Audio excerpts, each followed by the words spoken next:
All right, ladies and gentlemen, welcome back to the channel. Today we're talking Raptors. We actually have the most funny thing I've ever seen in a tweet. Now, keep in mind, this is like pretty much a joke here, but here's a tweet. It's from Hockey Insider's company. It's from a hockey account. But fun fact, Doc Rivers has lost all playoff series in which his team was up 3-1. Now, the obvious contingency was he never had a 3-0 lead in any of those series, as no team has ever come back, technically, in the NBA from a 3-0 deficit in the playoffs. But if there's going to be a team, it's a Doc Rivers coach team, it's a Joel and James Harden duo team, and the team they lose to is going to be the Raptors. Like, right now, I know it's crazy because you got an injured Freddie and he hurt his hip. It wasn't even his bad right knee. You got Scotty Barnes hobbling out there, and it's just kind of been a crazy roller coaster of a series. I wouldn't even really go as far to say that Toronto has played like themselves in the 4 games that they have played. But welcome back to the channel. We got a Raps video obviously here today. Hit the like button, hit that subscribe button for daily NBA content.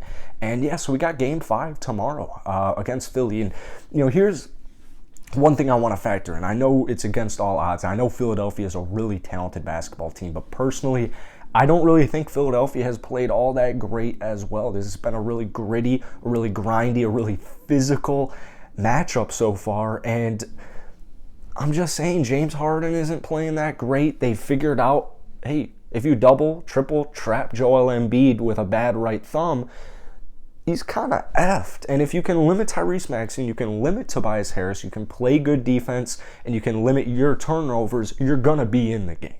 And so there's a couple of things I want to see from the Raptors in the remainder of this series. I don't know about Fred. I don't think we have an official word on Fred, but with or without him, without him, it's going to make it way more difficult here. But the way you got to look at this series, as Nick Nurse points out, it's 0-0. It is 0-0. All the control, or I shouldn't say control, all the power right now and the momentum is on Toronto's side. Because if Philadelphia loses this game, if they lose game 5, you're headed back to Toronto. You're headed back to Toronto. They have the upper arrow there. They've got the edge.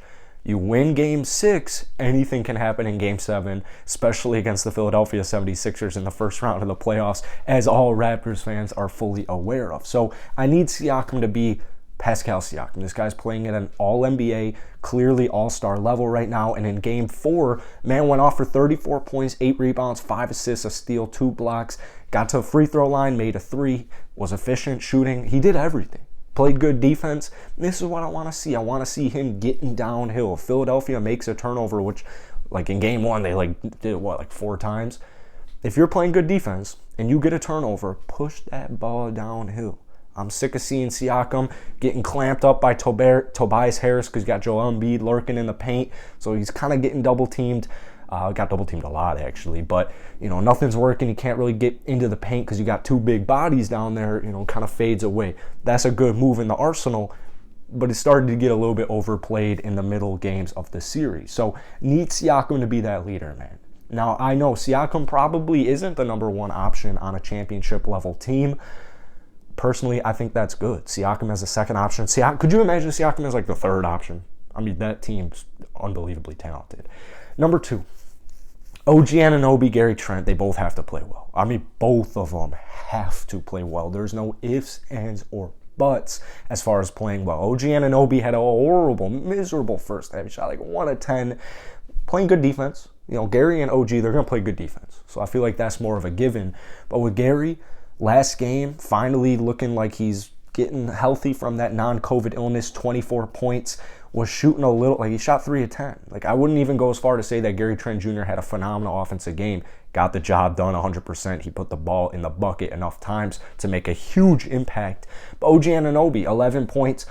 He, up until yesterday, was the best player in the series. He was dropping 20 like it was absolutely nothing. They were the most low-key, subtle 20-pointers, but no one else was helping. No one else was helping. So OG shooting 3 of 13, 1 of 7 from downtown, 11 points. I don't think that happens again. I don't think that happens again in this series. These guys know what's at stake. They got a chip on their shoulder. They're trying to make history. And both those 2 cats, they're going to play well tomorrow. They're going to play well tomorrow. So when we start getting a little bit deeper, you've got guys like Thaddeus Young, who had a huge impact in Game 4. Would love to see Thaddeus and Chris Boucher, who both played phenomenal and been having, off and on series. Thaddeus Young obviously dealing with that injury to his, what is it, I think it was a left hand at the worst, or to be vague, but I think it was a left thumb. Thaddeus Young, Chris Boucher, if they can chip in and they can do what they did the other night, huge impact. I mean, Thaddeus Young, not only offensively, even just scoring 13 points, but some of those passes, I'm looking like, what are you, Draymond Green? You're looking like Draymond Green out here. You're looking like James Harden out here, taking a page out of his playbook.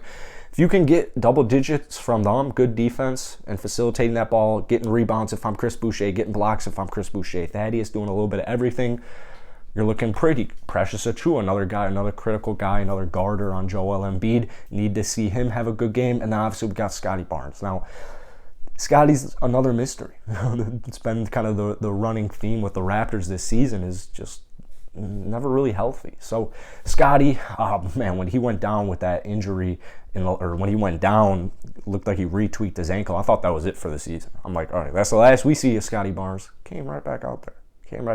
So I wouldn't be surprised if Scotty is benched, or I shouldn't say benched, but is coming off the bench again because of that ankle. But if you have no Freddie playing tomorrow, I would anticipate Scotty Barnes definitely gets a start. But, as offense, he took 4 threes. You could tell, like, offensively, he just can't really be aggressive. He's playing on one freaking ankle. So, Scotty just kind of need good defense. You just kind of need him to, like, do his job out there. 0-4 from downtown is something I would kind of expect from Scotty, but those 11 rebounds definitely played a role, and as hobbly as he is, he made an impact on both ends of the court. So that's it for today, man. Drop a comment down below. I know the odds of the Raptors winning this series, they're probably like 10%, but if you win tomorrow, just like that, man, you still have the momentum, and anything can happen. Really, anything can happen. So hit the like button, man. I appreciate Raptors Nation. You guys have been carrying this channel all season. Let's try and hit 100 likes on today's video. That would be absolutely epic. And yeah, hope you guys all enjoy your weekend, and I'll see you guys later